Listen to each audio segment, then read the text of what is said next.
శ్రీకాకుళం జిల్లా అరసవెల్లి శ్రీ సూర్యనారాయణ స్వామి వారి రథసప్తమి వేడుకలు ఫిబ్రవరి 2, 3, 4 తేదీలలో రాష్ట్ర పండుగగా జరగనున్న నేపథ్యంలో జిల్లా పోలీస్ యంత్రాంగం రథసప్తమి వేడుకలు ప్రశాంతంగా నిర్వహణ, భక్తుల దర్శనం, వాహనాల పార్కింగ్, ట్రాఫిక్ మళ్లింపు చర్యలపై శ్రీకాకుళం జిల్లా ఎస్పీ కేవి మహేశ్వర్ రెడ్డి ఆదేశాల మేరకు శుక్రవారం జిల్లా పోలీస్ కార్యాలయంలో అదనపు SP KV Ramana, DSP CH Vivekananda సంయుక్తంగా పత్రికా సమావేశాన్ని నిర్వహించారు.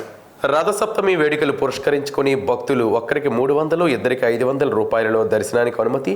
డోనర్ క్షీరాభిషేకం టికెట్లు ఉన్నవారు వారికి కేటాయించిన స్లాట్లు సమయాన్ని బట్టి దర్శనానికి రావాలని తెలిపారు. సామాన్య భక్తులు ప్రశాంతంగా దర్శనం చేసుకునేందుకు జిల్లా ఎస్పీ స్వయంగా బందోబస్తు ఏర్పాట్లను పర్యవేక్షించి పటిష్టమైన భద్రతా చర్యలు చేపడుతున్నామని తెలిపారు. శ్రీకాకుళం పట్టణానికి సింహద్వారం, కొత్త రోడ్డు, పెద్దపాడు కూడలలో నుంచి ప్రవేశ మార్గాల ద్వారా దర్శనం నిమిత్తం ప్రవేశానికి అనుమతి కల్పించామని, అదేవిధంగా నవబాద్ జంక్షన్ మీదుగా ఎగ్జిట్ అయ్యే మార్గాన్ని నిర్దేశించామని చెప్పారు. దర్శనం నిమిత్తం వచ్చే భక్తులు తీసుకోవాల్సిన జాగ్రత్తలు, పాటించవలసిన నియమాలు, క్యూ లైన్లు, వాహనాల parking, Koyyana Kannayya colony, APHP colony, Arasavilli MPUP school, Vadada junction, స్థలాలు, భక్తులు ఇచ్చే మార్గాలు, వెళ్లే మార్గాలు, భక్తుల రద్దీ దృష్ట్యా జిల్లా పోలీస్ యంత్రాంగం తీసుకున్న ట్రాఫిక్ మళ్లింపు చర్యలు, 2, 3 తేదీల్లో జరిగే సూర్య నమస్కారాలు, శోభయాత్ర, సాంస్కృతిక కార్యక్రమాలు జరిగే ప్రదేశాలు, వాటి పార్కింగ్ స్థలాలు యొక్క పూర్తి వివరాలు శుక్రవారం నిర్వహించిన పత్రికా సమావేశంలో పోస్టర్ల ద్వారా వెల్లడించారు. మన రథసప్తమి రాష్ట్ర పండుగ నిర్వహించడానికి గురించి ఏర్పాట్ల గురించి మనం ఇప్పుడు చెప్పడం జరుగుతుంది. ఇందులో భక్తులకి పాలాభిషేకం సమయంలో 500 రూపీస్ టికెట్ తీసుకుంటే ఇద్దరికి అనుమతిస్తారు.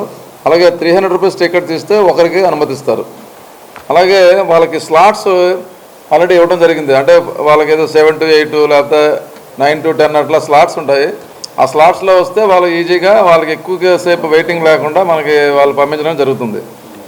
అలాగే మనం చాలా పార్కింగ్ ప్లేస్లన్నీ కూడాను మొత్తం మీకు అది పార్కింగ్ కూడా ఎక్కడెక్కడ ఏంటనేది మీకు చెప్తాం. నిర్దేశించిన పార్కింగ్ ప్లేస్లో మనకి గార వైపు నుండి వచ్చిన భక్తులైతే ఎక్కడ పార్కింగ్ చేయాలి, ఇటువైపు మన టౌన్ నుంచి వచ్చిన భక్తులైతే ఎటువైపు నుంచి పార్క్ చేయాలనేది వాళ్ళందరికీ కూడాను ఫిక్స్ చేసాం. పార్కింగ్ ప్లేస్లన్నీ కూడా ముందే ఫిక్స్ చేసాము. అది మ్యాప్ల ద్వారా అందరికీ కూడా ముందే వివిధ ప్రాంతాల్లో జంక్షన్స్లో కూడాను మనం అన్ని సైన్ బోర్డ్స్ అన్నీ పెట్టడం జరుగుతుంది. అలాగే మీరు మీడియా ద్వారా కూడా మనం ఎలక్ట్రానిక్ మీడియా, ప్రింట్ మీడియా ద్వారా అందరికీ కూడా చెప్పడం జరుగుతుంది. మీరు దయచేసి 1-2 డేస్ ఎలాగ అందరికీ చెప్తే వచ్చే భక్తులకు ఇబ్బంది లేకుండా వారి పార్కింగ్ ప్లేస్లో వాళ్ళు పార్క్ చేసుకుని దర్శనం చేసుకుని మళ్ళీ వచ్చి వాళ్ళ వెహికల్ తీసుకుని వెళ్ళాల్సి ఉంటుంది. ఫుడ్ స్టాల్స్, క్రాఫ్ట్ స్టాల్స్, అలాగే నమూనా టెంపుల్స్ తాలూకా రథాలు ఇవన్నీ కూడా ఆర్ట్స్ కాలేజీ గ్రౌండ్లో ప్రారంభమవుతాయి.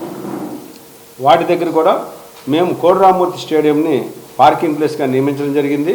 అలాగే ఆ రోడ్డు మీద ఉన్న ఆర్ట్స్ కాలేజ్ రోడ్లో ఉన్నటువంటి చర్చు, ఆ పక్క స్థలాలు, అలాగే వాటర్ వర్క్స్ తాలూకా ప్రాంతాలని 2 వీలర్ పార్కింగ్గా నియమించడం జరిగింది. అలాగే ఒక వీవీఐపీలు ఎవరైనా వస్తే, district and state level officials ఎవరైనా వస్తే వాళ్ళకి 2వ గేట్ నుంచి లోపలికి డయాస్ బ్యాక్ సైడ్కి ఎంట్రీ ఇవ్వడం జరుగుతుంది. ఇది 2వ తారీఖు కార్యక్రమం. 2వ తారీఖు మధ్యాహ్నం 2 గంటలు 3 గంటల మధ్య నుంచి శోభాయాత్ర కార్నివాల్ అనే ఒక ప్రోగ్రాం స్టార్ట్ అవుతుంది. దానికి సుమారుగా దేవుడి తాలూకా ఒక రథము, తప్పిడిగుళ్ళు, నేల వేషాలు, ఇవన్నీ కూడా కోలాటాలు అన్నీ కూడా ఉంటాయి. సుమారు 900 మీటర్స్ నుంచి 1 కిలోమీటర్ డిస్టెన్స్లో అన్ని ఈవెంట్స్ కూడా మన డే అండ్ నైట్ జంక్షన్, ఆ జంక్షన్ అంబేద్కర్ జంక్షన్ నుంచి స్టార్ట్ అవుతాయి. అక్కడి నుంచి 2:30-3 గంటలు ప్రారంభమైతే 7 o'clock దాకా మన అరసవిల్లి టెంపుల్ దగ్గర క్లోజ్ చేయడం జరుగుతుంది.